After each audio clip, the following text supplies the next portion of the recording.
everyone, thanks for tuning in to Similac's Ask an Expert video series. Let's look at some of the great questions that were submitted by all of you great moms in our community.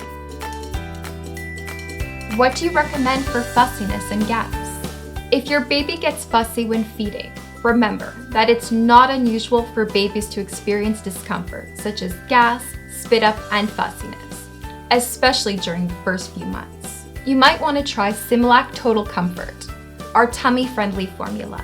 It's made from 100% whey protein that's already broken down into smaller pieces. It's designed to be easy for your baby's little tummy to digest.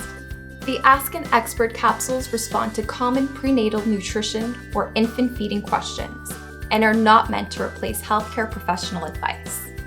For one-on-one nutrition help, you may speak to one of our registered dietitians at 1-855-370-7878. Thanks, and stay tuned for more monthly videos to come.